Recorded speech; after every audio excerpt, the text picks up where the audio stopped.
Good morning, students. Today we are going to learn photochemistry and photodegradation. Photochemistry is concerned with a study of chemical reactions which are initiated by absorption of light radiation. The light radiations of visible and UV region, which lies in 800 nanometer to 200 nanometer wavelength, have sufficient energy to raise the atom or molecule from a ground electronic state to excited electronic state.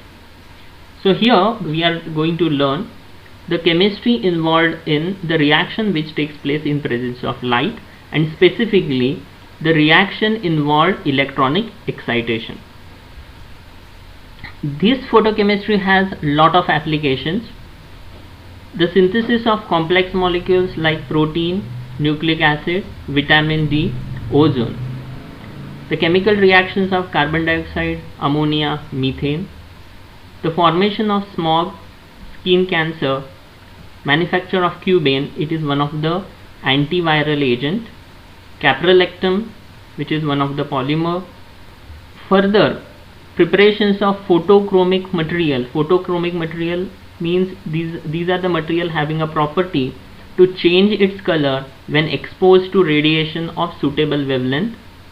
Normally we are getting this type of glasses.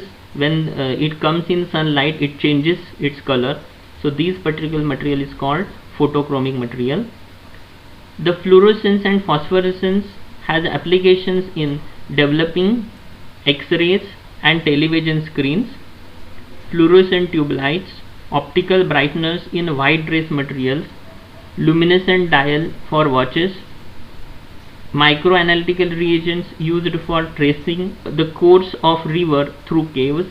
Even in photodynamic therapies, laser radiation is used. Also to overcome power crisis and conversion and storage of solar energy using solar batteries. So these are few applications of photochemistry in our day-to-day life. Excitations. So whenever a light of a particular energy falls on an atom or molecule, it will get excited. So here in a photochemical reactions which is occurred by absorbing electromagnetic radiation to produce an electronically excited state which gives rise a product. The process of raising a molecule from ground state of minimum energy to excited state of higher energy is called excitation. So during this particular process, so no doubt we are interested in electronic excitation, and to excite electrons we need to supply radiations in UV region. Also during electronic excitation, it is always accompanied with increasing vibrational and rotational energy. So no doubt to excite rotational energy we need a microwave radiation. To excite vibrational energy we need IR radiations, and for electronic energy excitation there is a need of UV radiations. But when we are exciting electrons along with electronic excitation, it is always accompanied with rotational and vibrational excitation. So the electronic excitation is important in organic chemistry, although it is also accompanied by increase in vibrational and rotational energy. Electronic excitation. So already we have learned MOT. So when two atomic orbital overlaps, it produces two molecular orbital, one with lower energy called bonding molecular orbital and another with a higher energy called antibonding molecular orbitals. So normally, as it is shown in the slide, the distribution of bonding and antibonding is represented. So bonding, sigma bonding, slightly higher energy, pi bonding, slightly higher energy, non-bonding orbital, then pi star antibonding, and then sigma star antibonding. So this is the arrangement of molecular orbital which commonly observed. When excitation takes place, electrons from filled orbital, either it is sigma, pi or non-bonding orbital, gets excited one of a vacant antibonding orbital, either it is sigma star or pi star. The various types of transitions are possible as shown in the slide. Either there is a transition of n to pi star, pi to pi star, n to sigma star, pi to sigma star, sigma to pi star, sigma to sigma star, etc. The order of decreasing energy of absorption is given as shown in the slide. But out of that, whenever we are using UV radiation, it generally shows the last three transitions, that is pi to pi star, n to sigma star and n to pi star. These transitions needed the energy which comes in UV radiations.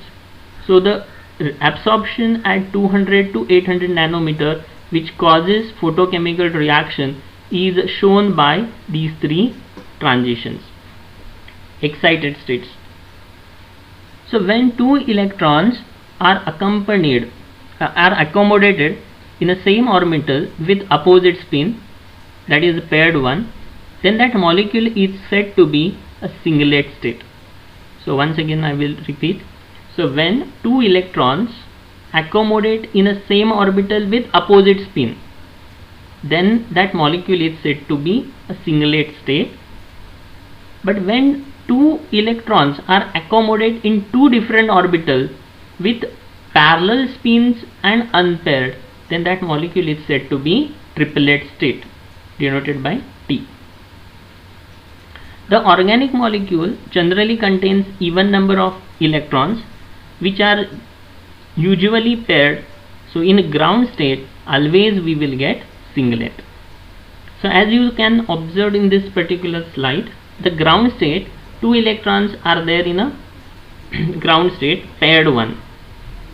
After absorbing light of particular energy, the electron, one of the electron is promoted to higher antibonding orbitals, then it is called excited states. So when the organic molecule absorbs light of a particular energy, there is no spin inversion. If there is no spin inversion, so the spin remains paired in the excited state. This excited state in which there is no pair inversion, it is called excited singlet state, as you can see in the diagram. And in some cases, electronic excitation followed with spin inversion, giving rise to a new excited triplet state, denoted by T1.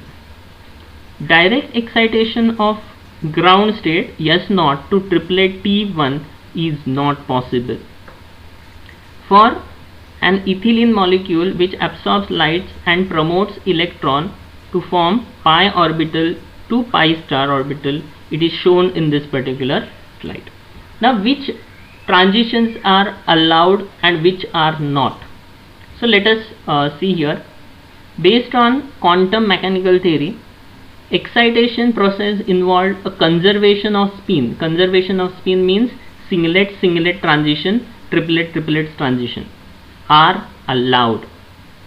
But if it involves change in a spin like singlet triplet, it is forbidden. Similarly, excitation process involves same symmetry is allowed, like pi to pi star, sigma to sigma star. But the transition between different symmetries like non-bonding to pi star or non-bonding to sigma star, etc. are forbidden. Although S0 to T1 and N to pi star transition is observed due to breakage of selection rule. So even sometimes we will observe some of the transitions which do not follow these rules, but the intensity of these radiation is less.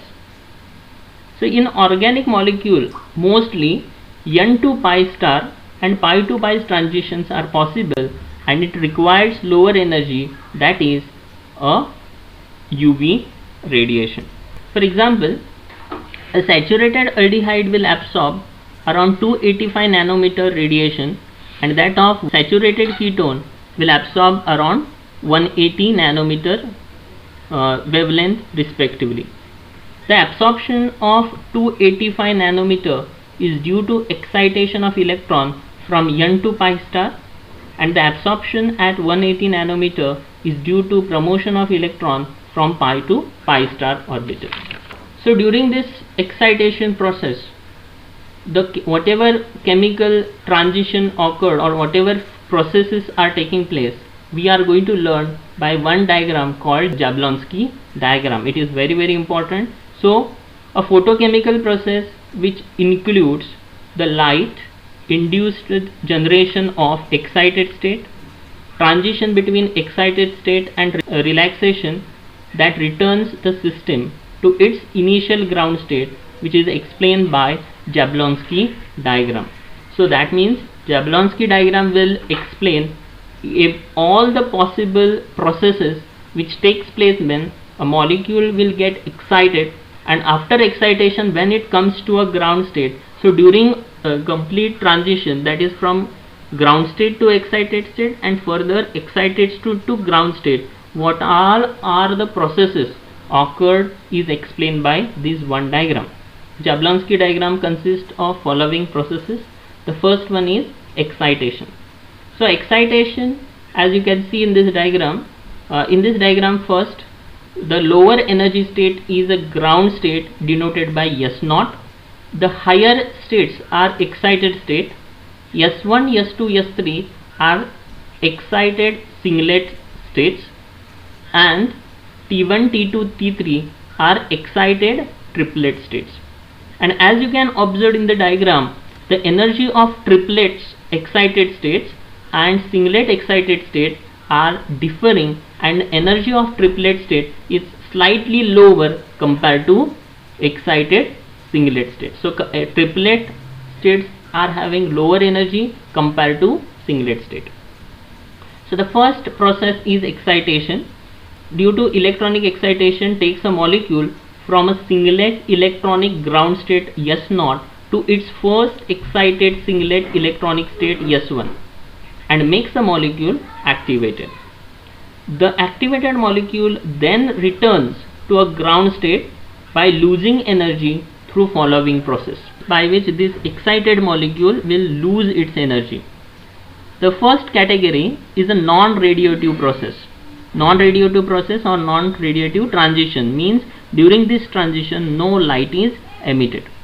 Here activated molecule will return from excited states, either that excited state is S3, S2, S1, whatever it is, to a first excited state.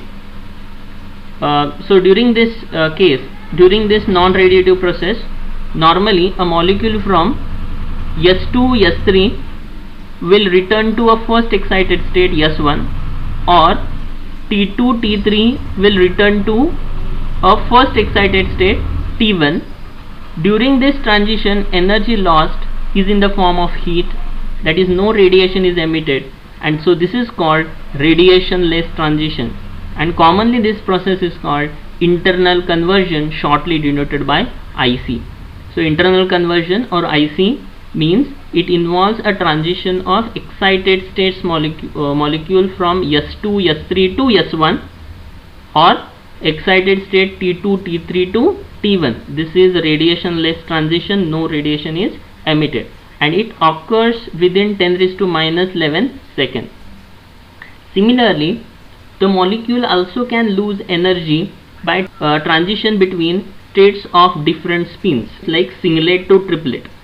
So when there is a transition of molecule from singlet to triplet, as it is shown in the diagram by representing ISC, so that transition like S2 to T2 or S1 to T1 etc., this occur relatively slow, and this is also a radiationless transition, and this process is called intersystem crossing. Second category is radiative transition. During this particular transition, light is emitted. So it includes radiation of activated molecule from excited state like S1 or T1 to a ground state S0 with the emission of radiation. So the first possibility is fluorescence, where the transition from singlet S1 to S0 which is allowed, and the emission of these radiation is called fluorescent. It occurs within 10⁻⁸ seconds. Second possibility of radiative transition is phosphorescence, where the molecule will transit from triplet T1 to a singlet S0, which is a forbidden, so it occurs to a longer time in order of 10⁻³ seconds. This emission of radiations by this transition, that is a transition from triplet T1 to S0, is called phosphorescence. Also, there involved some chemical reactions, means using some chemical reaction the molecule will lose its energy and comes to a ground state. So the chemical reactions generally are decomposition or isomerization. So activated molecule may also lose its energy by undergoing chemical reaction, as triplet excited state returns slowly to a ground state, which helps to carry out chemical reactions. Similarly, S1, that is first excited singlet state, undergoes chemical reactions, means takes part in chemical reactions like decomposition and isomerization, etc. Other than this, also there are some other processes. For example, the singlet excited state S1 will return to a ground state S0 by non-radiative process, in which excess energy of excited state is supplied into vibrational mode. Also, during photosensitization process means these excited molecules will excite another molecule. That process is called photosensitization. So here S1, that is first excited singlet state, will transfer its excess electronic energy to another molecule, and it will excite that another molecule, and itself it converts into ground state S0. So this process is called singlet energy transfer. Or the triplet excited state will transfer its electronic energy into another molecule and gets converted to a ground state S0. This process is called triplet energy transfer, means in an excited state, whether the singlet, if it is transferring its energy to another molecule for excitation, then it is called singlet energy transfer, and if triplet excited energy is transferred to another molecule, then it is called triplet energy transfer. These are the overall reaction. As you can see, the ground state S0 will take the energy of the radiation and excite it to S1, that is called excitation. This excited will lose its energy within it, that is due to vibrational relaxation, either, or it will show fluorescence, it will show internal conversion, intersystem crossing, vibration relaxation, phosphorescence, intersystem crossing, singlet transfer, triplet transfer, which is observed in photosensitization. So these are the overall reaction which we can write based on this Jablonski diagram. The fluorescent and phosphorescent light has a longer wavelength than the initially excited light. The lifetime of excited state, generally during internal conversion, it occurs within 10⁻⁻11 seconds. Intersystem crossing, as this process is forbidden, it will take more time, in order of 10⁻³ to -4 seconds. Fluorescence occurred within 10⁻⁸ seconds. Phosphorescence occurs within 10⁻³ seconds, and vibrational energy loss occurs within 10⁻13 seconds. The Franck-Condon principles, even you have learned this in BSc.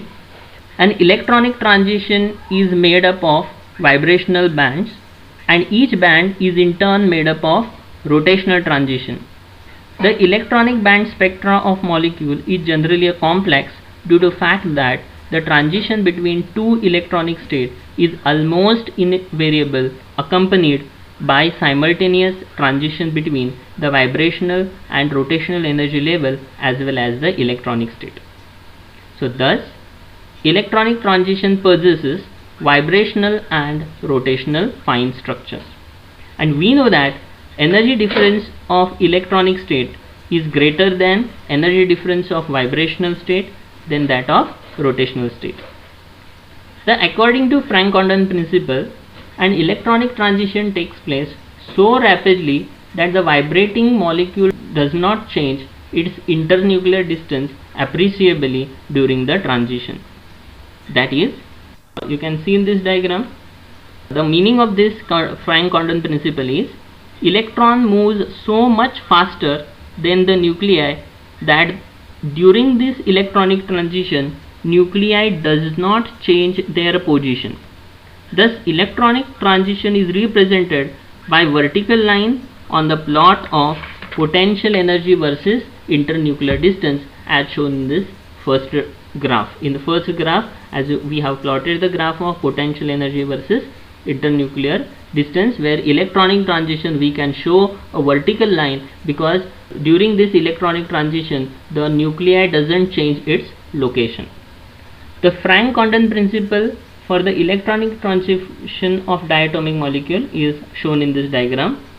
As the bonding in excited state is weaker than the ground state, the minimum in the potential energy curve for the excited state occur at slightly greater internuclear distance. As you can see, the E0 is a ground state energy level, E1 is first excited energy level, electronic energy level, and in E0 and E1 there are in between there are horizontal lines representing 0, 1, 2, 3, 4 etc. They are vibrational energy levels. So from this diagram you can understand this.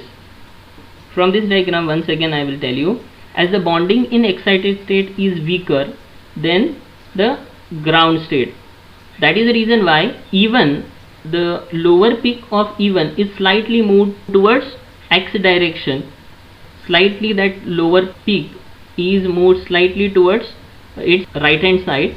It is again because of this. So as the bonding in excited state is weaker than the ground state, the minimum in the potential energy curve for the excited state occur at slightly greater internuclear distance than the corresponding minimum in ground electronic state. Thus, when the photon falls in the molecule, the most probable electronic transition takes place from V'0 to V'2. The transition to other vibrational level of excited electronic state occur with a lower probability, so their relative intensity are smaller than the intensity of 0 to 2 transition. Means 0 to 2 transition is most probable. So as you can see in the second graph, the intensity of 0 to 2 transition is higher compared to other transitions. This is what explained based on Frank-Condon principle. Thank you.